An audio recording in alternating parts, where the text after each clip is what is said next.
Hey Maxleets, what is the difference between hunger, cravings, and desire? With hunger, your body is lacking the nutrients that's needed for you to function as an individual. There's something called hunger pains, that's P-A-N-G. I always thought that it was hunger pain, P-A-I-N, but apparently it's hunger pain. So with hunger pains, that's your body's alarm to let you know that your body is in trouble and it's not going to be able to function properly. So we need to consume nutrients so that we can survive and continue to function.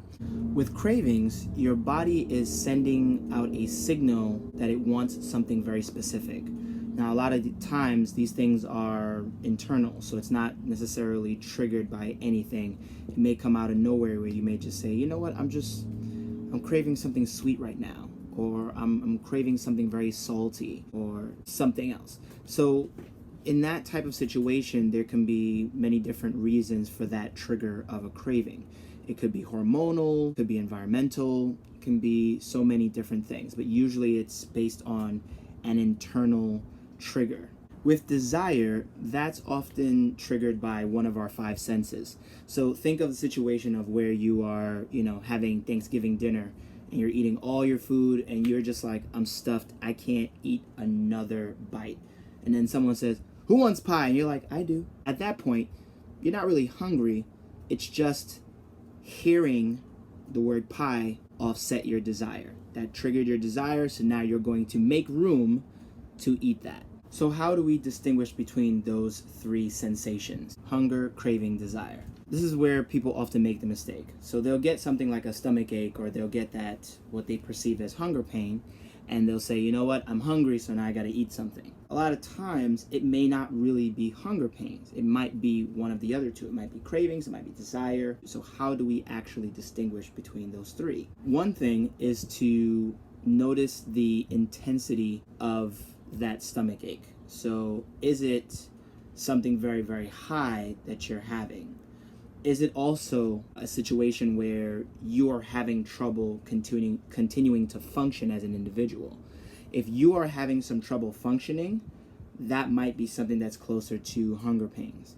Now, the thing about it is that people rarely have hunger pains when they're in an urban society, mainly because we have access to food everywhere. Right? You can go to the corner store and get something to eat if you wanted to.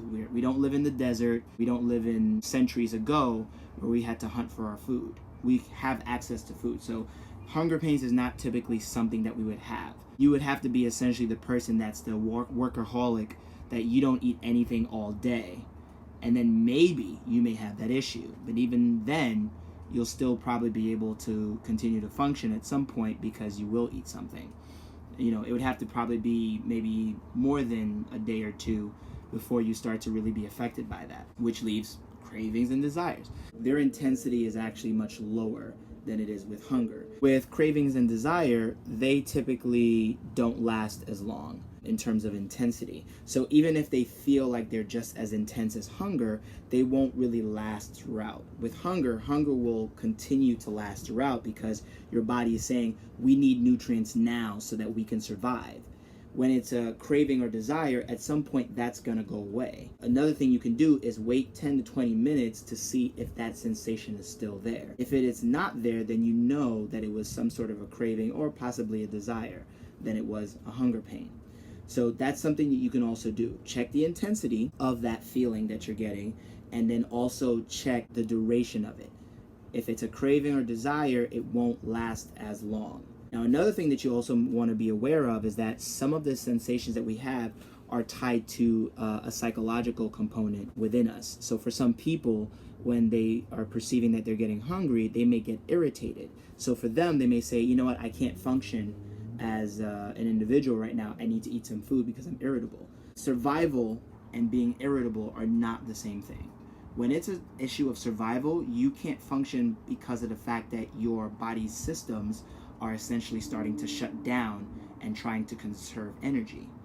When you're irritable because you tie or you associate maybe eating with some sort of comfort or satisfaction or some sort of stability.